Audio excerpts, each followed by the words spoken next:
He was going to try one of these where he goes 1, 2, 3, and jump into the bottom, jump into the floor below their balcony. Oh. But guess what? This is not a Jamie Foxx movie, my friend. Gravity is real. I'm a f***ing animal.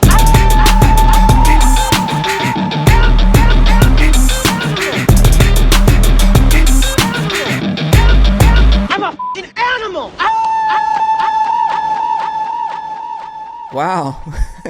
Hold on, JD, did you just burp right before we started? Yeah, I throw burped. Oh, you throw burp. Hey, this is Complete Animals, second episode. Man, did we learn a lot from the first episode, didn't we, JD? It was trash, but we could do better next time. Oh, that's what he thinks. But my name is DJ Wonder. This is JD over here.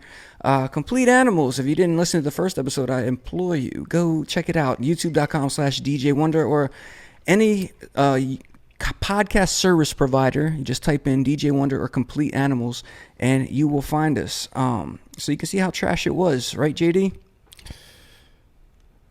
No comments, but yeah, definitely check it out. Check this out. I got put into in Miami, Florida, cool guy group text, right, with all of these influencers. So before I put the podcast out, JD hits me and he goes, "Yo, man, you got to edit this. You got to edit this. I look crazy. Listen." I said, F it. I'm gonna put it out there anyway. And now, not only is it out there, it went to all the influencers that this guy knows. How do you feel about that? They all saw it. All right. You know who you are. Come at me. All right. And then also after we recorded last time, there was all kinds of drama. Do you remember that, JD? Yeah. Let me just tell you. That hit from the blind side. That was interesting. We're not going to get into it right now. Eventually, we may cover it. But let me just tell you, this is no joke. We're giving all you listeners and viewers our all, and this is very serious. You don't know what happens before and after each recording. It gets real. It sure does. It sure does. There's no doubt about that. Once again, youtube.com/DJ Wonder. You're probably watching it on it right now. But hit subscribe if you haven't subscribed yet. I did an interview with Mad Max Radio. This kid is in college, right? His name's Mad Max. He has a radio station on Live 365. It's called live365.com/station/Mad Max Radio and a bunch of other numbers. Just type in Mad Max Radio. It'll come up. So he's graduating college, so I'm guessing he's probably 21, 22, right? But this dude was like an old soul. He asked me like stuff about horror movies. He knew who Linda Blair was from The Exorcist before I could come up with her name. Like this is what I've noticed with a younger generation of people is that they're very old souls. And you kind of put me on to this, JD. There was a girl that we were like driving with the last time I came down to Miami, maybe like in January, and she was like going about 90 to 100 miles an hour in the car, playing Barry White over and over and over. Oh yeah, with the short hair, yeah. Yeah. What did you call her? What did you call her? She kind of looked like Meg from Family Guy, but she's a gorgeous version of Meg, though. That's right. So you know who you are. We know her as Meg from Family Guy. But yo, she wanted to. I don't know who she was trying to impress, or if that's just what she does. She was going through all of her Barry White songs and driving. She's in her own world. She's artsy like that. Yeah. So that's what's up with this generation? It's a bunch of old souls, or the internet is allowing people to do that? Hey, she's in a big 3-0 range, so she gets away with that. Okay, I thought she was younger, but it's all good too. I know. Hey, she has different stress levels. All right. Well, this weekend I played two places in Miami. I played the Sylvester, and I'll talk to the guy that kind of put me on to that a little bit later on tonight. And then I played Blackbird also, and I was feeling kind of rusty, man. I wasn't ready. No, actually, you did perform well. You handled yourself well. Well, you came at a good time. Everybody was drunk, and the crowd was kind of responsive. The beginning of the night is where you got to worry, because especially if you're doing, this is a DJ talk, and this is not a DJ podcast. I'm just letting you know. Yeah, it's the foreplay. You got to give a good foreplay. What I do, I'm a DJ. So I go in there. I haven't DJ'd like in a big room. I've done it a couple times during this past year, but not really. So this is like one of my first like big room gigs where you got to go from like 11 p.m. to like 5 a.m. basically and nonstop. You can't play Groove Theory at 11 p.m. You know what I'm saying? You can't play like, Kenny Burke Rising to the Top. These kids, even though they're old souls, they're gonna boo you. They're gonna throw their gum at you. I've had it happen several times. So you got to go in hard, but you don't want to burn records. You don't want to run through stuff when nobody's in the room. So these are the things I had to deal with, and I'm trying to reinvigorate myself, reteach myself all of my tricks. I had a couple DJs. Am I boring you? No, you're not, sir. Okay. I had a couple DJs in the room and I messed up one or two times and I just thought like they're standing down there looking at me like, look at this, man. We're about to take this fool out. This OG out. We're going to take him out because look, he doesn't even know. It's like maybe how I looked at some of the guys when I was coming up that were like the true school guys DJing, and I was like, man, I could kill them if I was playing right now. So I know a lot of people feel that way, but don't worry, you're not going to kill me because I'm going to get back in the game. I'm going to get back in the groove, and then I'm going to kill each and every one of you. Why does every DJ think that? Like, listen, where you were, that spot you were DJing at, it's catered more to, like, it's such a welcoming place. They're not really coming here for the music sometimes, I think. They're just really coming here to just get drunk. And once in a while, they'll peep what you're playing, but I don't think that's, like, their soul of it. So you're fine. There's places you go, you're like, yeah. Like, what's his name said at A-Train? It's like Blackbird is where you get a full body workout as a DJ. You can play whatever you want. You test out a crowd. Okay, that's the second time you've done that. His name was DJ Conflict. That was a guest on episode 1. You can check it out, youtube.com/DJ Hey, Conflict, man. Wonder. Mad respect to you. Don't take it personal. My bad. I know you like boxing. I don't want no smoke. Yeah. Anyway, you can check that out. Episode 1, Conflict talked about boxing Diplo. He wants to challenge Diplo. And next, he'll be challenging this guy over here. Also, I did another Miami thing. I went to a Marlins game on Sunday. Miami don't go to no sports, man. That's not a Miami thing. They were just bored. It was a cool thing to do for the gram on Sunday and that little red jersey and stuff. Yeah, it was Cuban Heritage like week or month or something. They had a bunch the of Sugar red jerseys. Kings, the legendary Marlins. Yes, Sugar Kings. And Dex Hobbs was the dude that hooked it up. So thank you for hooking me up with those tickets, man. But the main thing I noticed, I'm not a baseball fan at all, but one thing that changes about sports is if you have good seats, any boring sport becomes like fire. So anybody wants to take me to a cricket game or something like that, maybe a rugby match or maybe a WNBA game. If I had like floor seats at a WNBA game, I would be posting all over. Like I would be stunting on everybody at a WNBA game. You're really from Delaware, man. Why do you say that? Cricket?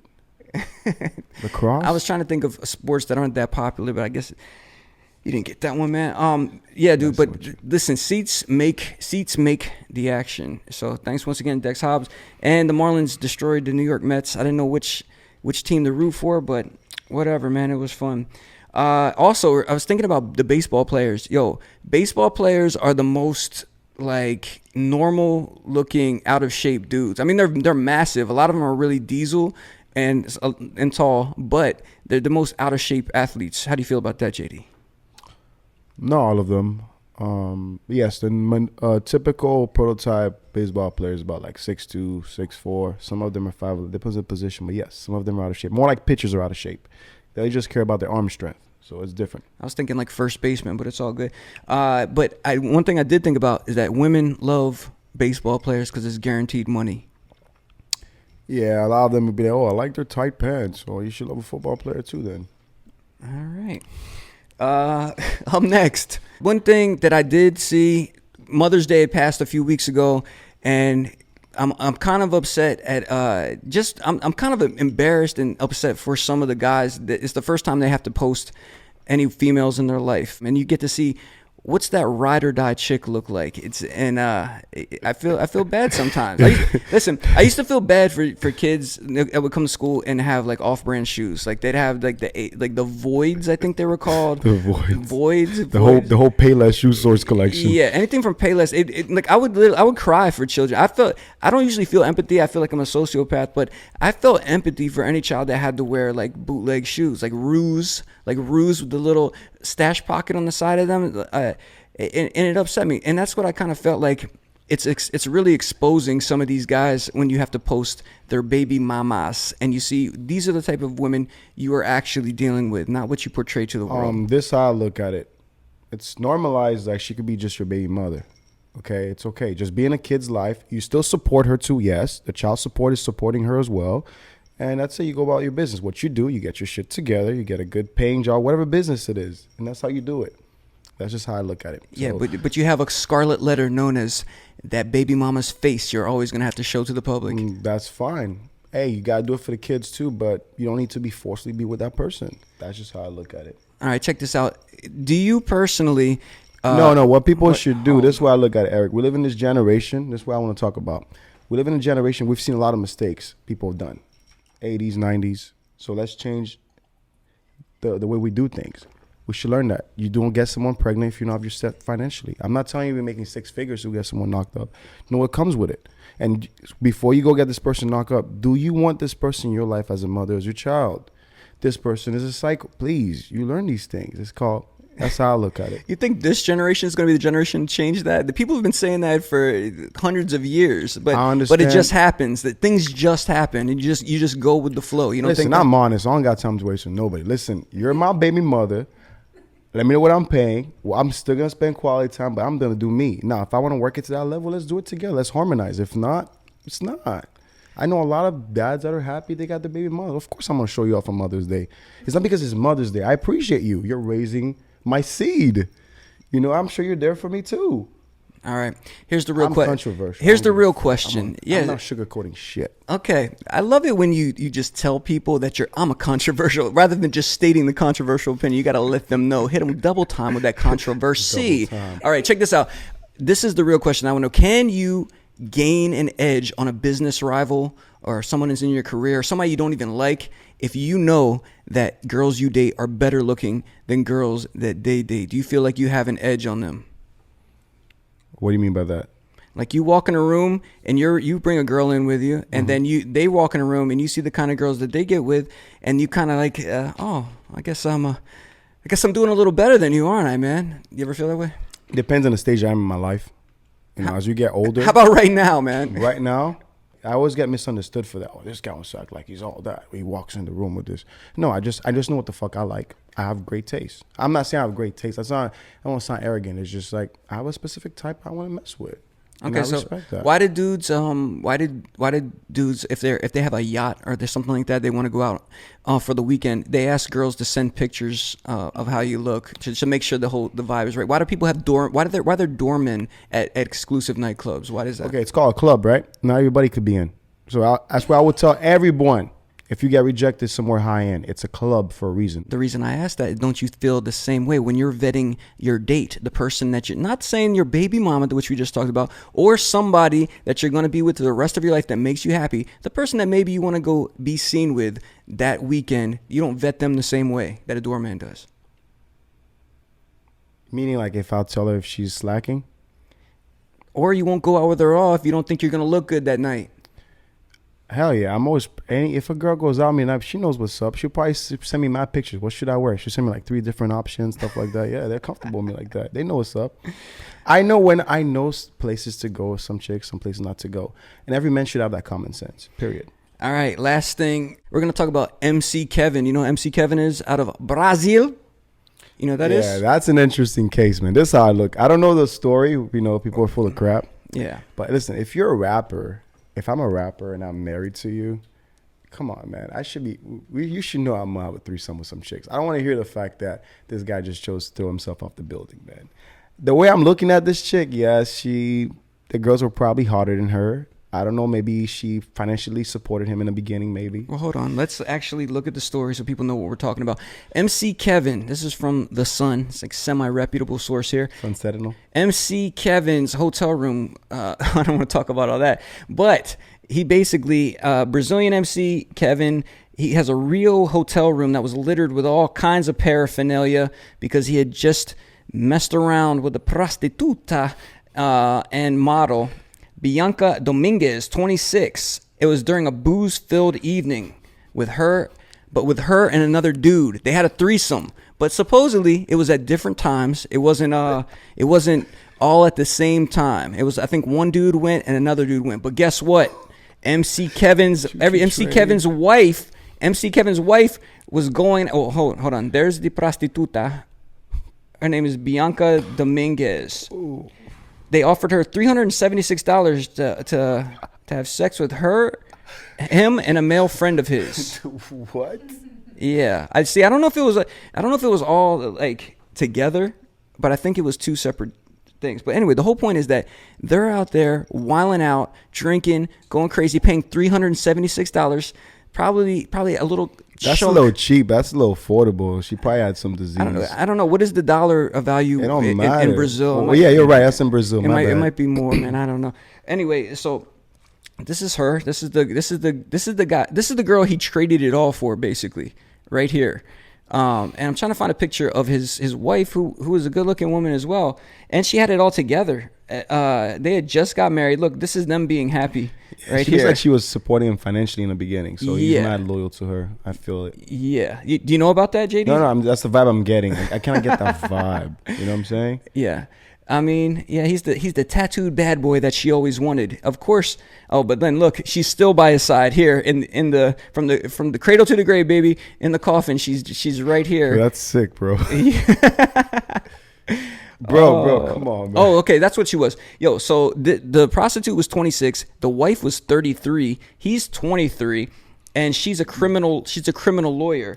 Dude, you knew she was going to find out about this anyway. No, the forensics department there goes a red flag right there. It's in her back pocket. We already got the red flag right there. Yeah. So she's a criminal lawyer. You knew he wasn't going to get I know away. a case like that, and I'm going to be real careful what I'm going to say.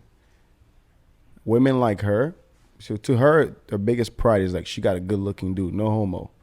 She's in her 30s. She definitely did plastic surgery.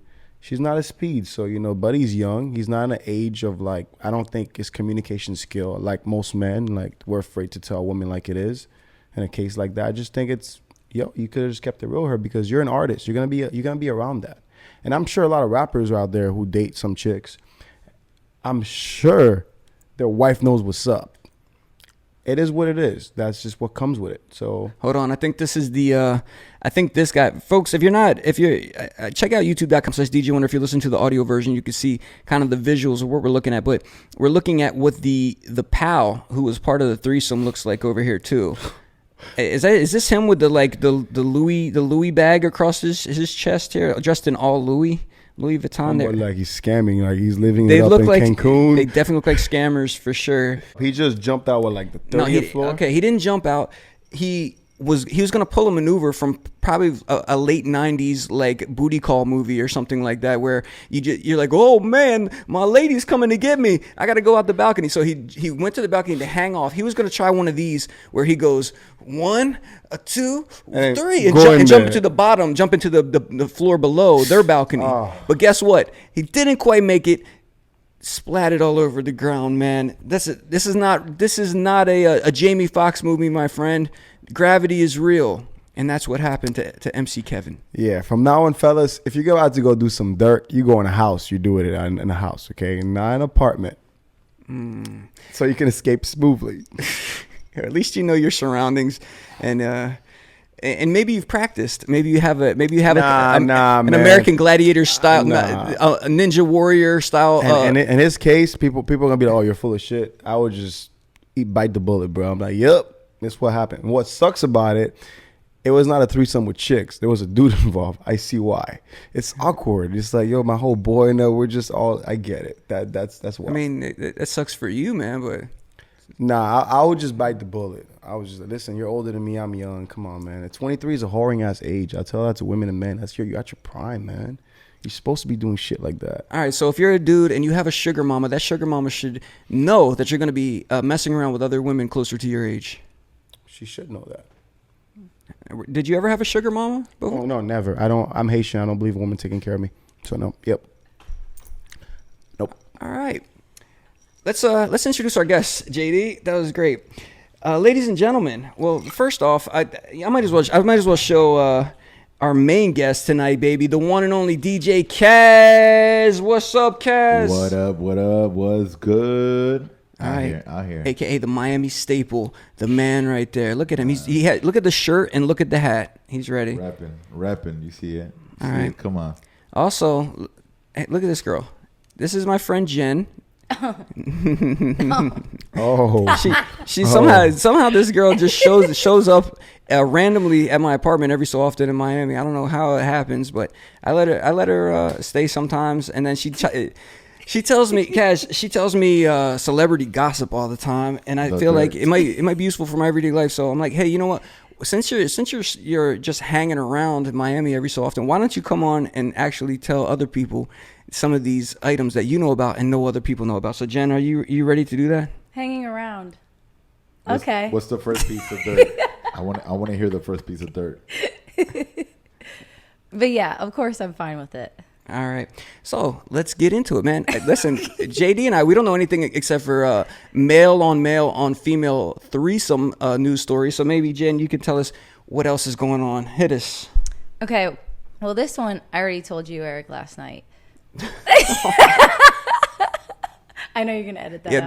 This is when I was dangling from my balcony right outside. She told me this one. Go ahead.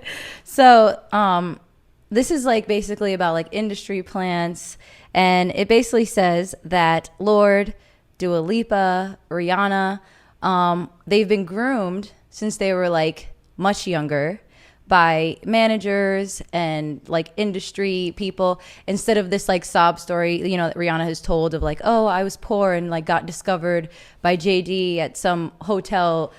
Yeah.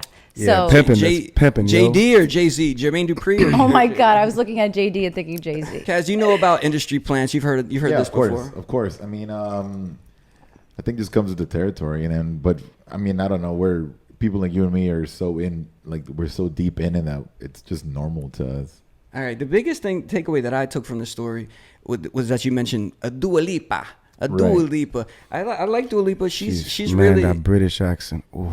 Is it British? Yeah, she's British. God damn. All right. So this is the problem that I have. I think she's attractive sometimes, and I think she looks Yes, a little masculine sometimes. She's very off and on. She Sometimes got that Urban Outfitter model. Okay, vibe. so right here, nice soft features. She's Albanian. That's why.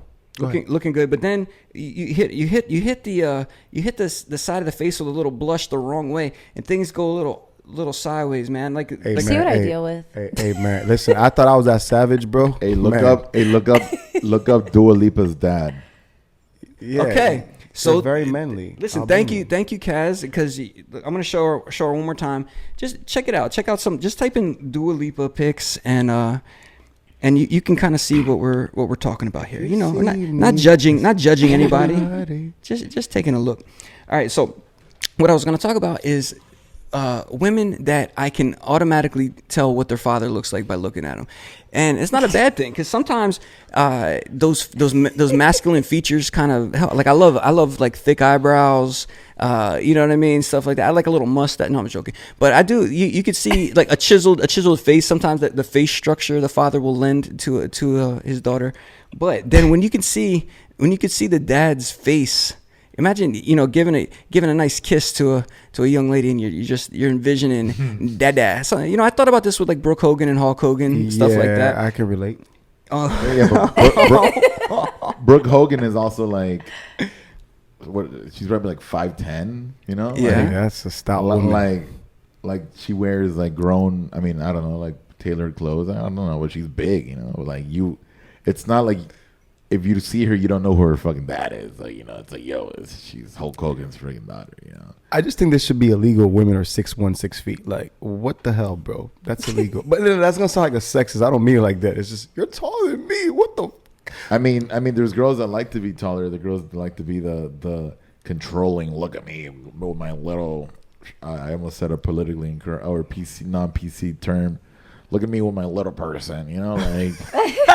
And the girls feel like empowered, like there's this thing with girls feeling so empowered, and then also the guys sometimes like they're like, look at me with my stallion, like yeah, dude. Like usually it's like that's part of like what we were talking about before. People like to be seen with good-looking women, and they feel like it's an accessory when they walk in the restaurants and stuff. Especially smaller guys, they love to have a model on their arm, or at least the trophy wife. I have a friend of mine that right now is currently dating his trophy. And it's so funny because he goes into this like persona when he's dating these girls that like we know him and we're like, yo, bro, like this is like, okay, you're putting the Sting mask on, like he's putting the fucking Sting mask on, and like he's super like, oh, let me pull the chair for you, let me do this, that, and it's funny because he showed up to one of my gigs, and I was shouting him out on the mic, and I was like, putting him on the spot. I was being a jerk, and he was super like, oh, like I'm at work kind of mentality, you know. But he to him it's his trophy, so he will do no matter what it takes to like, so he can walk in and be like, he wants guys to be like, damn, she's so hot, man, that guy fucking did it. Exactly what I'm talking about, baby. Why do you want to be so envied like No, that? because it shows you're a powerful person, and the ultimate goal is women do rule the world, and I don't care what anybody says. They do. It's the I truth. love my women. You do everything. I love all of them. Everything you I'm do specific. is for a woman. No. I'm a creative person. It's all about my art. No, you're ugly, and you found something that you were good at, so you could impress the girl on the playground. That's the whole point. You just happen to get good at it. Everything revolves around women. And that's what I'm saying. You're looking for the best possible option to present yourself to the world. And I think that's what's happening here. Anyway, okay, let's move on from Dua Lipa. Jen, speaking of women running the world, go ahead. What's the next item you have there? So speaking of, women that are in Hollywood with their dads that are famous, like Steve Harvey, his daughter, Lori Harvey dating Michael B. Jordan. This was a blind That squirrel item. chipmunk looking as So before she goes forward, these women out there be like, I want a man that's 6'4", 6 this. You look at Michael B. Jordan, he's like 5'8", 5'9". I don't and care. a guy's He's so height hot. that is short, and do not go there with me. That's short. Yeah, and a guy's height. It's not I'm saying short. It's not what I mean. It depends how you built, with that height, whatever. But I don't like when women do that. So an average guy has to be this whatever to you, but a celebrity, it's like Lil Wayne, right? Wayne's what, 5'6"? He's short. He's short. And you mean to tell me you're 5? No. But with me, I got to meet this. Ladies, come on. No, but most girls that automatically want that off the rip honestly have nothing to offer. Of course. I mean, we can get into this subject. All right, real quick, I just want to say that Michael B. Jordan looks like Steve Harvey. And I said this before they started dating. Michael B. Jordan could play a biopic of Steve Harvey. Like young Steve Harvey. Yeah, from the Kings of Comedy all the way up to Family Feud. It could be Michael B. Jordan. And now, so the same way that or let me just say me, I don't know about anybody else, that I might see a resemblance of somebody's dad in their daughter. I wonder if she is like kissing Michael B. Jordan and thinking, Steve Harvey with that big old bushy mustache rubbing up all my lips. With the chalkboard eraser mustache. Hey, George, shout out to you, George. Your brother is a phenomenal bodyguard to Steve Harvey. Only better mustache is Drake's dad. Oh, that mustache, bro. King. Man, that's that wake up in the morning, you got all the eggs staining that mustache. Yeah, let me tell you, ladies love that that crop duster or whatever that thing is. Bro, that's like a clit rubber. That's like a clit rubber. Oh my It's like, God. See, let me tell you something, JD. We're trying to be a little more clever. We don't have to. We don't have to say everything to make a world, man. to say those words. My personality is savage. Your personality is tamed. Hers is professional, and his is like chilling. He's a chill, and I'm just savage. I'll give very forward responses. Exactly. And I'll that's how it should be. My commentary will be very direct. So. All right, well, let's get it. Let's do some more.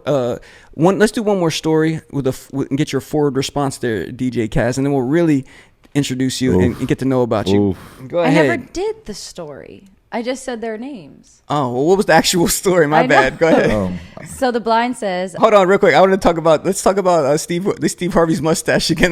No, go ahead. Do the story. it says that I've been telling you this since day one. Okay, let me explain blind items. Eric, you didn't explain blind items. Did you? Go ahead. You didn't. So blind items are basically like people in the industry that write into this like very long blog. So this is either going to come out in the news soon, or it's way more, well, it's all alleged, but it's way more factual than looking at something on, well, TMZ is pretty accurate. Like reliable Page 6. sources. It's, way more reliable.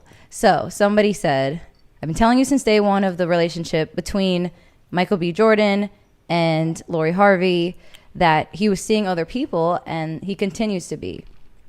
And that if Lori Harvey is fine with it or doesn't know is the question. The other women have been and continue to happen, though. So basically, he's cheating on her, even though they're going around town like he's Michael B. Jordan. I know. I mean, it's like ball player wives. They sign up for that lifestyle. What do you expect? I'm sorry. Exactly. Like if they want the Birkin, they want this, they want that, they want the truck, they want whatever. You know, like they know that their husbands are mainly cheating on them. If I got money like that, I'm Like not faithful to one person. He was there every Monday at FDR every Monday. Like all those ball players would leave with different girls, come in with different girls. Like, I mean, So you have to just accept it, unless you're J Lo. No, I mean, I think it just comes with the territory. And I mean, I'm not saying every single ball player is cheating, but the ones that are out, like, you know, you obviously have some kind of power that with these girls that you can just pull whatever you want. Once again, goes back to what I'm talking about, man. It's a double standard, but it is life. But shout out to AC Green, who was a virgin basketball player. I don't know if he still is. That's a great guy. AC Green, look him up. A good Christian man. So not everybody's like that, Cass. All right, Jen, let's do one more quick one. What do you got? Okay, well, I have this about, Aaron Rodgers is allegedly gay. It's alleged. It's all very alleged. Did you just hear what she said, JD? Bro, You know, I used to always want that girl he used to date. What was her name? Ham? Which one? Oh, What was her name? Munn? Olivia Munn? Olivia Munn. Ham. First of all, So- I love that name, Olivia. Ham. He's just hungry. It's just Olivia Munn, man. Yo, come on, Aaron. Put me down with that, man. I'm on I the know way she's up. insanely gorgeous, but they always it was alleged that was his beard. And actually, she came out after they dated, and she was talking on a podcast that a guy that she was dating for a long time, he only wanted to have sex in the dark and from behind, and it's Olivia Munn, and it's like she dated him for Scary so long, movie. so obviously it had to have Yo, been. missionary gives you the best nut. The hell's wrong with people, man? But you still, doggy style gotta go though. Like, I mean, it gotta happen. Not gotta go. It's gotta go down too. All right, so Jen, finish the story. What's with Aaron Rodgers? So right now they're just saying that he's engaged to Shailene Woodley, who is an actress. Do you know who Shailene Woodley is? No idea. I feel, I'm very disconnected. I don't know. but you know who Aaron Rodgers is, and that's all he's- that matters. Isn't he in the Avengers, right? One of those- NFL player Oh, I don't know. from Green Bay Packers. I don't know. I don't follow sports. I just think that man's spoiled. That's it. They don't know their worth. They don't know their Yo, worth. but hold on. Does Olivia Munn go out with one of the Avengers or something now? Some superhero? What's No, the guy? she's going out with John Mulaney. Oh crap! I forgot about that. Yo, that's another one. We'll talk about that in a second. But real quick, what was the moral of that story with Aaron Rodgers? What happened? Is that Shailene Woodley is now his beard? And a beard is basically a I know what girl- that is, but yeah. what has she been in? Shailene Woodley. I'll look her up. Go ahead. She was in this new movie, right, here she is. Adrift. Let's see here. Big Little Lies is what I know her from. You guys would know that. JD, what are we thinking of? How are we? She looks like the T-Mobile, or is that what it is? Or Sprint? Is that a club lip? Whatever it is, she has. She has a cleft lip. Cleft lip? Oh my god, that's Like, the first. Club Live. That's the first thing you Yo, think if of. they're to make a Freddie I was Mercury like- I biopic was like, again, wait, are you saying that they're at Live? Club I'm like, oh, they're at Club Live, and I'm like, Are they a if club they were to make a biopic for Freddie Mercury, it would be a good one for that. Aaron, for go. Aaron Rodgers? He doesn't look like Freddie Mercury, man. Mustache. He might, No, he's way hotter. He obviously might like listening to Freddie Mercury, if you know what I'm saying. But anyway, this is her, and like I said, She's too pale for me. I like her hair color though. But go ahead. That's specific. going back to what I was talking about. Listen, man, I'm like, if this guy, if Aaron Rodgers, one of the most successful NFL players, could have any girl he wants in the entire world, this is the girl he chooses. To me, I just look at it as kind of like, okay, we're almost on the same level, my dude. I'm looking right here. so you're telling me I have a chance? Yeah, it's like basically you're telling. So this is all I have to look forward to. I make tens of millions of dollars a year, maybe $100 million. Who knows? And this is who you choose. Well, the rumor is that she's also using him as her beard because they say that she's gay, allegedly. Because Hollywood is completely psycho. Speaking of which, Oh my god, that picture. oh, hold on. We got to talk about one more thing. Kaz, I promise we're going to get to you. So what I'm going to show you is pictures from Australia. They're filming the next Thor, I guess, with director is Taika Waititi. That don't sound right. What is he, Polynesian or some shit? I don't know. I was thinking that too. But anyway, this He is, looks like he's half Asian. Yep. yeah, maybe there's some Asian in there, Polynesian, who knows. cares? So this is Tessa, who was in the Thor movie. She was like one of the characters in the Thor movies, and obviously this is Rita Ora. Yo, this is them like wilding out at a like this looks like the early morning hours of a freak fest. That's What do you Rita's boyfriend, though. What do you expect? Like, this is me in the future. going Salt ham. and pepper hair.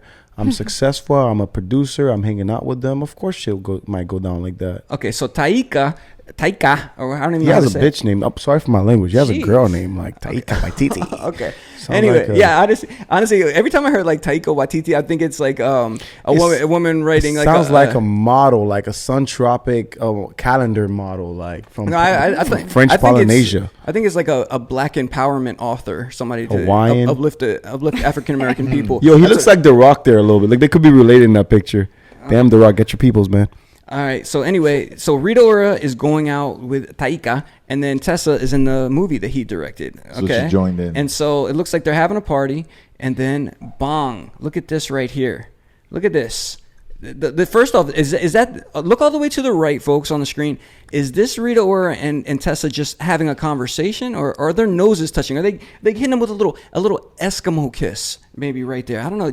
You look. Let your eyes be the judge. I What would do you never think? be that close to a woman's face or anybody. I mean, I've never even been that close to. I don't believe women saying that. You've kissed women before. It's okay. I Women, never. women, Well, women love women. It doesn't mean because you kiss, you want to sleep with her. I No, just I think know. women do that. Hold on, wait a minute. Who's this random woman to the left? Is like somebody is like the maid or something, or maybe a publicist Eric. just hanging out, and they're making out right in front of her, and she's just like, oh, yeah, it's a normal. She looks like the snitch. That's normal what she looks Friday. like to me. That's a normal Karen. Friday. Snitch. So anyway, and then so that's them kissing, and then let's go to the next piece right here. Boom! Look at them. Which does Rita have more passion for?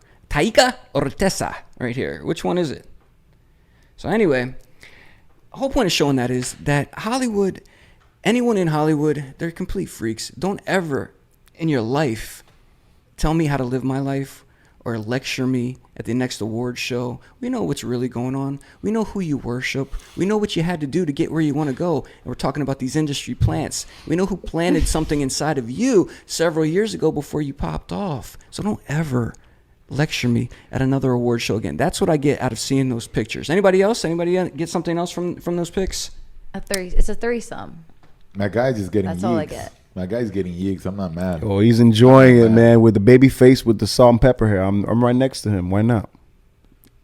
He's actually not bad looking, though. I'm not gonna lie. Yeah, no, he's a good looking guy. He looks gay though, but hey, nothing against gay people. I love It's y'all. fine. Y'all give me all the pussy in the world, but I love him. I mean, All right. he's swagged down. All right, this is a good transition point. Thank you for that, JD. Are you ready to are you ready to move into interview mode? You ready? Watch out for the walls are about to close in. You ready? 3, 2, 1. Baby boy, look at that. All right, folks, it's time to introduce the man who's been giving his opinions this whole time anyway, but now let's really talk to him. He's the one and only DJ Kaz. What's up, Kaz? Was good. Was good. Thank y'all for having me. All right, Kaz. Out here in the pink room. The pink room. JD loves the pink room, don't you, buddy? Pinky. All right. So, Kaz, if folks don't know, I need you to hit them with the like little Quick bio? the 2-sentence bio for anybody that might want to know who you are. I gotta look at this. I'm going back and forth. Boom, boom, boom, boom, boom. All right, go ahead, Kaz. Hit them with the 2-sentence bio. Nicaraguan, Miami-based open format DJ. Hold on one second. What are y'all doing? We're doing a serious introduction here. Is there something wrong? Is everything okay? I feel like I'm in trouble. You are.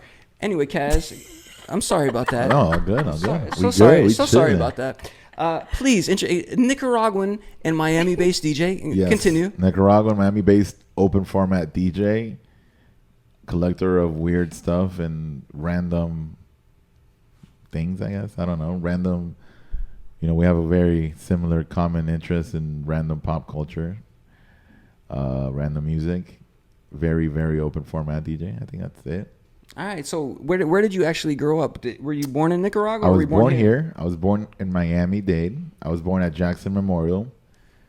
Then my parents were separating right when I was born, so I was raised by my mom in Nicaragua, and my dad lived here. So growing up, I spent most of my time in Nicaragua, and then I would come up here for the summers, Christmas, and then I graduated high school over there, and I joined the U.S. military, and I was stationed in San Antonio for 6 years, and After that, I came here. Right before I joined the military, right before I left Nicaragua was when I started DJing, and it was like hobby. It was a hobby for a long time, and then I kind of started taking it serious when I got out of the military at Captain San Antonio, and I've been back here for 11 years. Well, so you were going back and forth between Nicaragua and the U.S. for what was it really like? Nicaragua just like a Third world country. It's third world straight up, because I would think that. I don't want to seem like ignorant to it, but that's what I would think. No, like, no, it is. I mean, and in the 90s it was pretty rough. Like, you know, in the 90s it was The gang, stuff like that. No, it was more of like this, because there was a civil war in the 80s and 90s, and I mean, there was a civil war in the 80s, and then in the 90s it was pretty much the reconstruction of the country. Yo, I used to come to Miami when I was a kid and have like Rice Krispie treats, Lucky Charms. You guys would go to the store and pack the whole suitcase up, take it back. No, I would like when I would come here, my dad would go, like buy us stuff, and I would always buy like, you know, all the sweets, all like the fruit by the foot, like all the random American shit that like we didn't have. Now I love to, when it's backwards, when I go back to Nicaragua and I'm eating like all the fucking random food and drinks and all the fucking food, you know. All right, this is the big thing. Like when I was a kid, I only wanted to be in America because I know that we got movies first before anybody else. Like even Europe, like got movies and music months later. It all changed with like the internet and everything else. But how was that for you growing up? Like how long until you got to see like the Goonies or something like that? The movies. All right, I remember when this is how it was in the 90s. Like it literally was a rebuilding of the whole city, of the whole country. The first movie theater that opened, like reopened, was like 95, 94. And there wasn't a movie theater for like, I would say about like 8 years. Like there were in Nicaragua, like there wasn't. And when they reopened, it was always delayed. But then TV, we had, the thing with the cable in Nicaragua is that it's mad bootleg. And back then it was no restriction. So like the cable company would have HBO, would have Showtime, would have like, even like the Playboy channel, like after a certain time, it would like automatically switch, and like we would watch all the pay-per-view fights. Wow, it's just like Haiti. That's crazy. Yeah. So it's like, but the cable that we had MTV, and that was like obviously all I would ever watch was like MTV. Perfect segue, because that's what I want to talk about. So, I think Kaz brought it up that, you know, we have a similar interest in pop culture, especially probably 90s and 2000 culture. And what exactly about MTV? For me, I'll just let you know, it kind of like helped raise me, basically. I was in front of the TV all the time. My parents worked a lot, so I kind of learned a lot. I'm the only child. I learned a lot of stuff just from watching it through TV. So what about MTV? Pretty similar. I mean, but for me, it was like I've never really been into, like I've been into music my whole life. Like I told myself growing up I wanted to do two things, was join the military and be a DJ. Those are the only two things that I would never, like I wanted to be a doctor. I never want to be an astronaut or, you know, whatever. Like, and growing up, I just loved listening to music. I grew up with 5 other siblings. My oldest sister was very into like new wave, INXS, U2, that kind of stuff. My sister under her was very into like Spanish pop. My older brother was into like house music, and like I was into hip hop and into rock, alternative rock. Growing up, I just loved watching MTV. I loved watching like the American culture, and like even, you know, TRL, and like just watching DJs. You know, even like when Kid Rock would DJ like the MTV specials and stuff. It was always crazy to me. And we would throw parties in Nicaragua. And then right before I graduated, we did a party where like the guy was like, "Oh, I'm gonna," because nobody would play hip hop. So like I was like, "Yo, I want to DJ," and they had the little dual CDs, and I burned a CD, and he's like, "Yo, I'll just show you what to do," and I burned one CD because I didn't know, so it was pretty much like fade in, fade out, hit next, fade in, fade out, and I was playing like Ja Rule, like when it first came out, Big Pun, like doing like Still Not a Player, like Hypnotize, and like, but people, because nobody else would play that, and I was in this little dual player, like 17 years old, and it was just like the influence of that, and that right when that happened. The cable, this is a super crazy story. The cables company became legit, so they couldn't show American MTV. Now when you go back, it's all like MTV Latino, like, and all that. So like the influence of music is completely different. People always talk about, you know, 90s is the greatest generation ever for music, and I think that's what I say. Some people may not agree with me. The reason I think why is because it was the first generation that all genres were kind of blended together. Like Right. you could, like, we watched MTV, and like it would go from one video to a grunge song, one video to a New Jack Swing song, one video to a hip hop song, and then a pop song, like a boy band or something like Right. that, like later on in the 90s. And I think now it's popular because kids grew up with iPods and shuffle mentality and everything else. But that was the first culture shock of like mad different types of people all coming together. So I think that's why it resonates the most, at least with me. What do you think about your favorite shows back then, and why do you think we're still attracted to that era I right mean, now? TRL was it. TRL was it for me. Like TRL literally was like, come home, put it on, and it was the music, and I loved all the music. Like, you know, like for us, it was very not controversial, but it was very questioning if you liked boy bands, if you liked Britney, because like, so my room growing up was covered in posters. Like half of my room was literally like Britney posters, like up to the ceiling. Britney, Christina Aguilera. I had an American Pie poster because my boy's uncle worked at a movie theater, and he got it for That me. was the connect back then. That was a You were at that movie connect. theater, you got it. Yo, you had to plug, and it was in Spanish. It was in Spanish because it was in Nicaragua. It was so fucking Yeah, when I used to dope. go to DR, yeah, they used to be like they'd be in Spanish. And then the other half of my room was cutouts from the Source magazine. My dad had a P.O. box, so we would order stuff to Miami that would get sent to Nicaragua. So I would get the Source, and it was wild because it was at his job. My dad was like the regional manager of this local restaurant branch, and like in his desk in his office, like they'd be like, "Oh, the mail's here," and it's like Trick Daddy on the cover with like his grill, you know, like. Yeah. And my mom would And be, that advertisement for Mercedes, that the album that never came out on No Limit Records, with her like spreading it Yeah, over yeah, with on the back Yeats of her. out, So yeah. were you more of a double XL magazine guy or the Source? I was about the Source. I had was all the about Source. I still have some in storage. I still man. have some in Nicaragua, like Just- I'm pretty sure. Just reading the article, man, when they don't make him like that anymore. I mean, it was everything. The thing, and it was, to me, it was an experience because I literally would like how kids, you know, would bring the East Bay catalog to school. Like I would Yeah. bring the Source, and then like it'd be like every page, like, you know, like the academics ads, you know, like the clothing, it was the Johnny Blaze Method Man ads, and like the belts and everything. So What do you think is the draw? Is it nostalgia for you, just because that's when you were? Like, we always talk about this. That's the era that shaped your musical knowledge because you were a kid and you were just learning as much as you could, or do you think it was actually a special time? it is about nostalgia, but it's also the conditions that we grew up in, I believe, like, because we didn't have access to the internet.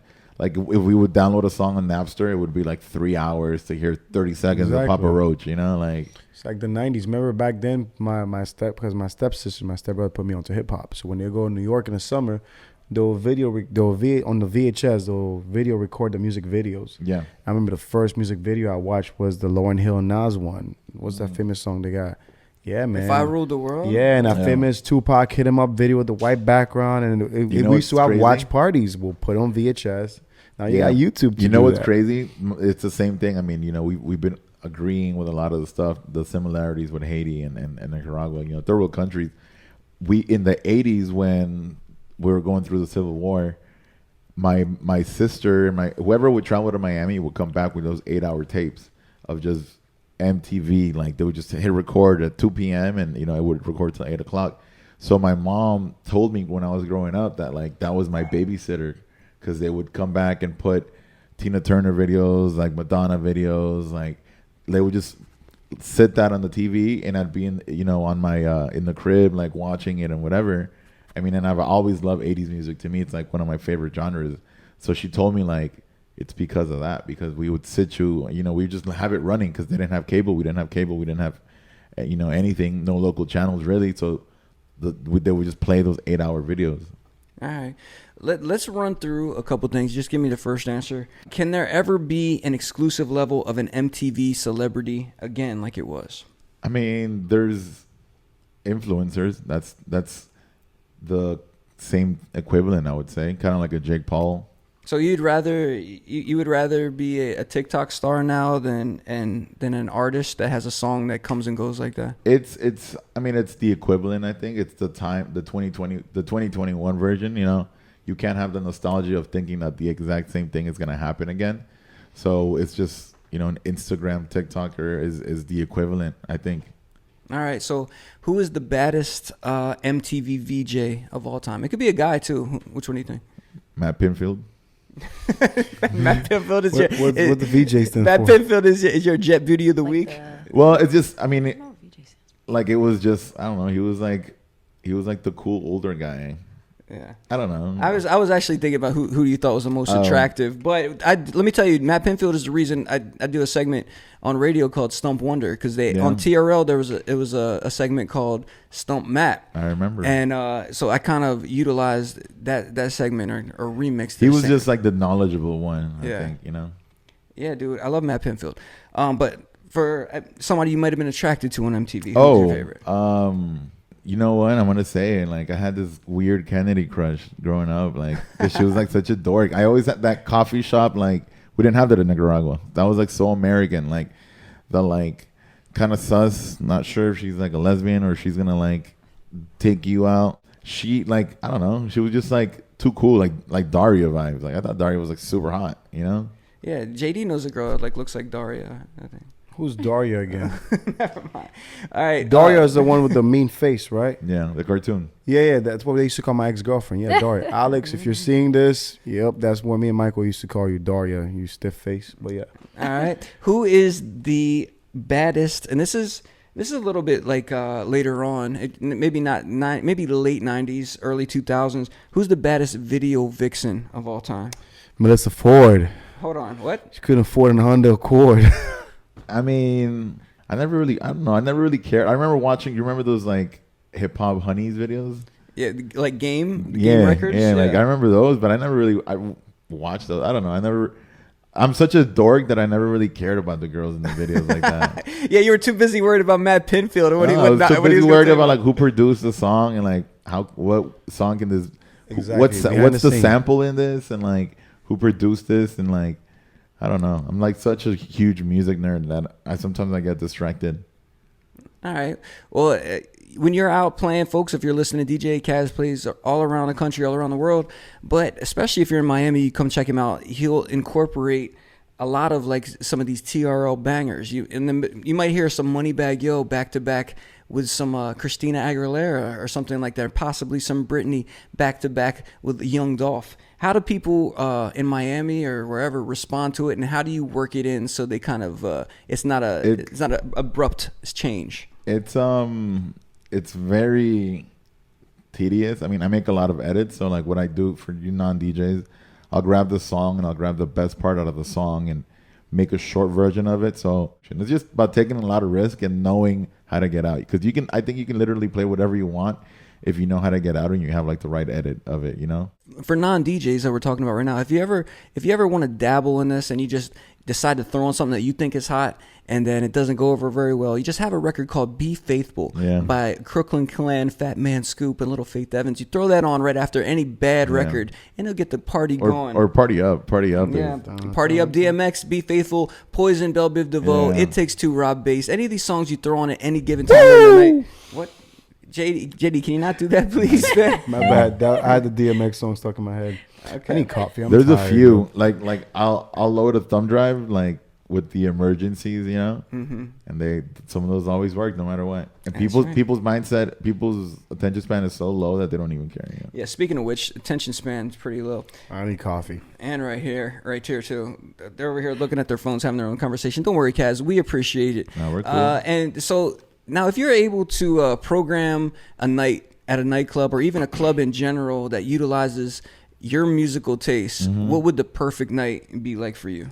It would start on some chill vibes. I mean, it would be anything from reggae to like R&B to like slow rock to maybe just something that's like a vibe kind of stuff. And then slowly build it up with some throwbacks to get the people to connect with the people, to lock them in. Once you lock them in, you kind of start throwing some bangers, and then you start throwing the left curveballs and all the weird stuff. And once you lock them in and you have them really locked in, when you hit them with like the current hits, I think that's when you can your risk versus reward is a lot, like your risk is a lot lower because your reward is going to be a lot higher. and last half an hour very nostalgic, very either sing along or slow jams or just something that hits, some seasonal, if it's towards Christmas, you can play weird Christmas music, and that's it. Yeah. Right. I think me and you, we should go half on a place, man. We'll call it Pinfields. We'll call it Pinfields, all right? After our favorite Matt Pinfield. What do you think? There you go. That's good. The Mats. All right. Now we're talking about nightclubs, and we just happen to be talking about Miami, but this could be anywhere across the world that's opening back up right now. What's the scene like in your particular local area, which happens to be Miami, before and after? Do people look at you different? Do people try to undercut you? What's going on with the whole scene? So when things started to opening up, what happened with a lot of these businesses is that the businesses got rid of a lot of the middleman positions, bookers, entertainment directors, anything that was kind of not like a filler position, but depending on the spot, either those people got let go completely, or when they reopened, those jobs didn't exist, and either a manager, a bartender, or somebody in the scene became in control of that position.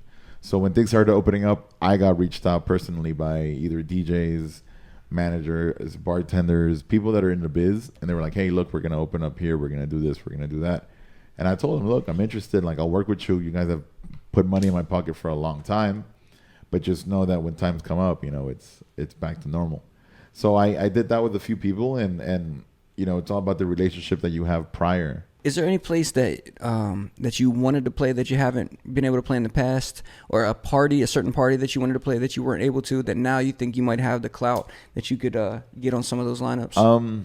Yeah, there's a few. I'm not gonna name them though, but there's a few. There's a few parties, events. I'm a firm believer in the door opening from the inside instead of me trying to open the door.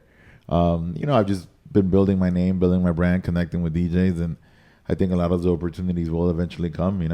Yeah. So one of the reasons I wanted to have you on one of our first episodes is because you do a podcast with DJ Zaya, right? Yes, with DJ Zaya. He is currently not this person right here.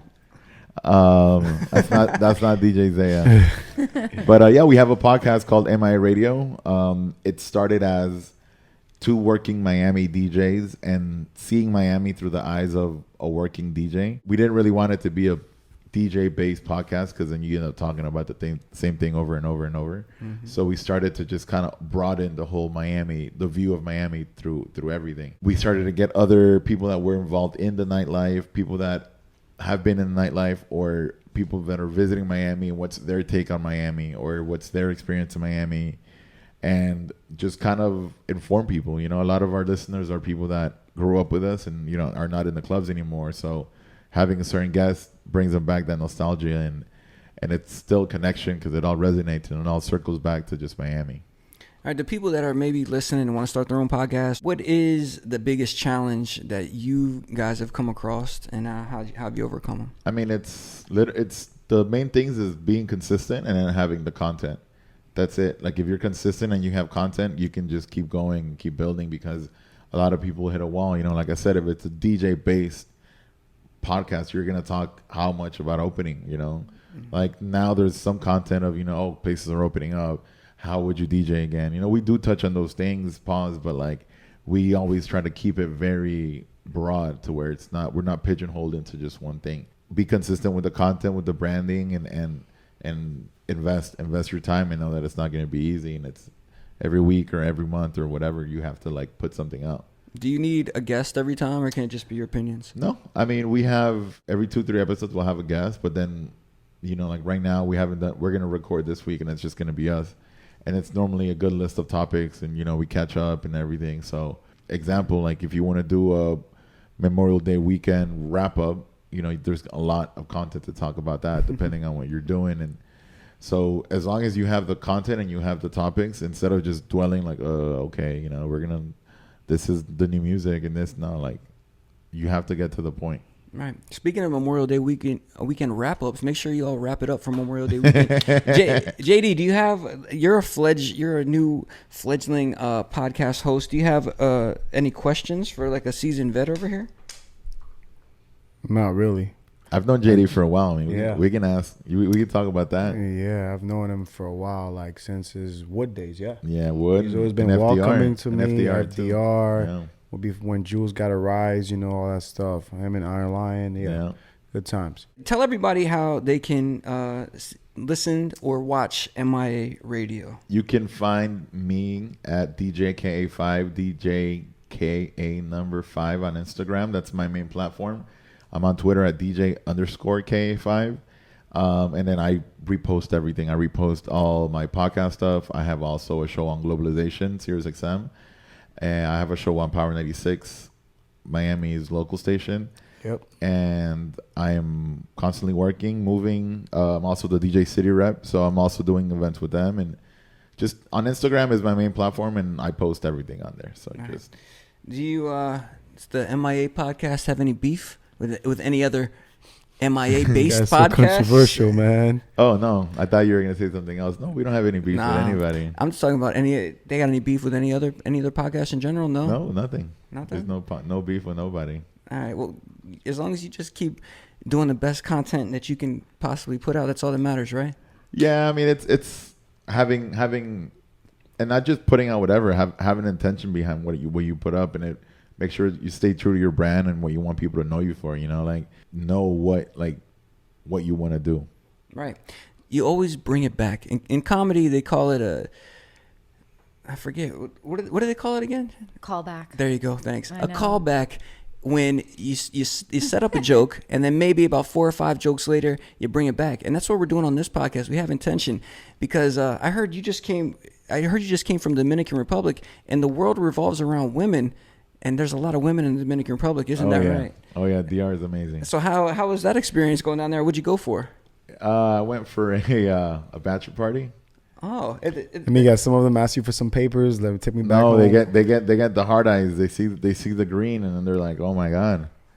yeah, that's a real interesting place to take a bachelor party. As a Oh, yeah, as a woman, Jen, how would you feel if your fiance decided they want to go to Brazil or Dominican Republic for their bachelor party? Or Stay Colombia. strong. Well, then I would be able to go to like Italy, you know what I mean? Somewhere with like a lot of dong, a lot of ding dong, tit for tat. Hey, there, I've heard tit for some tat. wild stories. You girls actually get down your bachelorette, Oh. and then you guys reconsider. I know a dude. He got a chick pregnant on her bachelorette. Wow. And then man, I'm not gonna. Wow. That story's wild. And I was like, yeah, man, that's his kid. And he has baby mama drama with her. Then he Oh had to my call God. buddy. He's like, yo, dude, she was already called off with the wedding, man. She just went to party with her homegirls that day because you paid for it. Yeah, yeah. The women are very, very voluptuous. You could tell the ones. I love Dominican women. The tan gets me, you man. You could tell The which bad ones, news. The bad news. You could tell which ones just got their diapers done too. Like we were at the airport coming in, and I was like, damn, that one's here for a touch up. Like you could tell, the BBL was already coming out of the saran wrap. Brazilian butt lift. The Ram rap. I love that. All right, so let me tell you my quick Dominican Republic story. So I went down there with a group of friends, and there was only 2 white people, and us 2 white people were the only people that didn't get sick. For one thing, we didn't get that Montezuma's revenge or Damn whatever we call vampire. it. Dog, can I tell my story or Go what's ahead. up? Okay, so anyway, Is this how we're gonna go on air? Go ahead, talk. all right. We go to a club, but it was a locals club in Dominican. It wasn't like the tourist club. That should have been red flag number 1. Boom. Okay. Boom. We go in there and we're like, oh my gosh. It's like a 8-to-1 women to men ratio inside the club. I'm like, oh wow, we really hit the jackpot. This place is crazy, man. Why don't more people come down here? Yeah, eventually we found out that they were all prostitutes because they were so willing to dance with you. And it was weird, man. I didn't know I was this good looking. Eventually, I go outside and 2 of the girls go out with me, and I go sit down on the there's like a curb out there, and I'm like, wow, these girls. I still kind of didn't know that they were prostitutes, but I was just like, oh, whatever. I'm talking to them, and they're just sitting there like, okay, we're going back to your place. I'm like, what? All right, and they're like, how much or whatever. I'm like, all right, dude, it's a wrap. But I'm sitting there, eventually. I guess it was their pimp it was an older white man that you wouldn't, or not white, excuse me, just a white passing, maybe Dominican or something like that. He came walking out, and I'm like, is this like your dad or something like that? Yo, he slaps one of them because she didn't have the follow through to get the sale. So that was my Dominican Republic. Well, what is this? The follow through? I mean, our trip was pretty chill, just because there was still a bunch of restrictions. We just chilled at a house, went to like the little beach spot. Because one of our mutual friends has a house there. His dad has a house, so we just had a house, like chill, drank. You know, they smoked cigars, and we went to the city to eat, and just drank a lot. Just drank. Yeah, my uncle lives out there. He lives a wild life out there. Just drank, He's married. drank. Yeah, and then Older version of me. I mean, we like I've been to Colombia on like some really lit trips, but like this was just more chill. Like I think everybody kind of needed the disconnect. You know, we had a house first, two-story house with a pool and everything, and everybody just kind of wanted to just chill. Yo, does anybody care about like virus crap down there? Or they don't care. Yeah, there's still like some places still enforce. Like, I mean, they're not fully open. The way that I always see it is like, yo, Miami's like number 2 after Texas. Like we're speed light ahead of the rest of the country. Right now, the rest of the country is like, oh my God, we can do normal stuff again. And I'm like, yeah, we did that shit in July. Like, yo, we just didn't post it because y'all thought we were weird. Listen, that's exactly what I think. Like all these people that are I don't want to say the words too much because I don't want this to get like flagged on YouTube or whatever. But posting cards of them getting something in their arm and then being so excited, like, yes, we're outside, man. Finally, we can get back to that. I'm like, dog, this is what we wanted from May of 2020, my dude. This is exactly how you're feeling right now. Now that you got your little security blanket over here and you feel like, oh, maybe I can go back out into the world. Hey, you know what I'm saying? Security blanket. So I feel like Miami is like this. Like, dog, you guys have been doing that. You know? Yeah, what I mean? we like I said, I've been working since July. I think we took like a little month break in August, but like a lot of the spots that we worked had restrictions at first, and then people wanted to make money and people wanted to spend money more than anything. Like it's more of that, of the people coming out to spend money, and Miami became the hub of all the waste of the U.S. So every single person that got $1,200 that have never gotten a 4-number check decided to come to Miami, and spend their little 4-digit check.